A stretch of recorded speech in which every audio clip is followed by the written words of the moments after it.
Hello hi అండి. Welcome back to Tabbu vlog. ఇవాళ నేను మీ ముందుకి ఫ్రూట్ సలాడ్ చూపిద్దామని వచ్చానండి.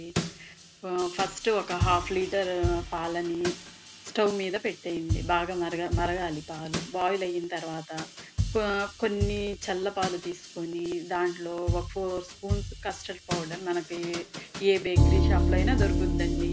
అది తెచ్చి మనం కస్టర్డ్కి ఇచ్చేయాలండి. చల్లటి పాలలో ఫస్ట్ ఒక 4 స్పూన్స్ కస్టర్డ్ పౌడర్ వేయండి. వేస్తే ఉండలు లేకుండా బాగా కలపండి.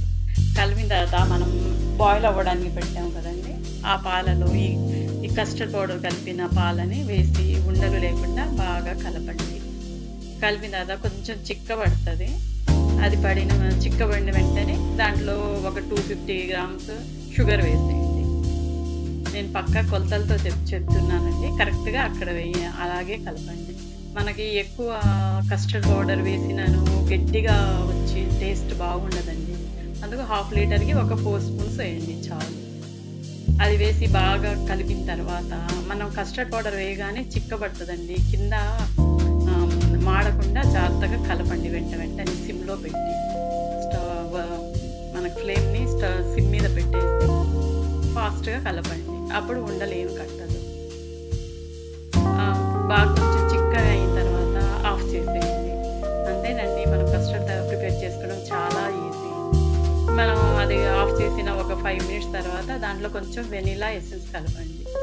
కలిపి అది కొంచెం చల్లబడిన తర్వాత ఫ్రిడ్జ్లో పెట్టేయండి. మనకు ఎంత కూల్ అయితే కస్టర్డ్ అంత టేస్ట్గా ఉంటుందండి. అది అయిన తర్వాత నెక్స్ట్ మనం ఫ్రూట్స్, మనకి ఏమేమి ఫ్రూట్స్ కావాలో అన్నీ వేసుకోవచ్చండి. కావాలంటే డ్రై ఫ్రూట్స్ కూడా వేసుకోవచ్చు. నేనైతే banana, mango, cherries, Apple add చేశానండి. మీకు కావాలంటే ఏ ఫ్రూట్స్ అయినా వేసుకోవచ్చండి. నీట్గా కట్ చేసుకొని వేసుకోండి. అంతేనండి, చాలా ఈజీ. మీరు తప్పకుండా ప్రిపేర్ చేయండి.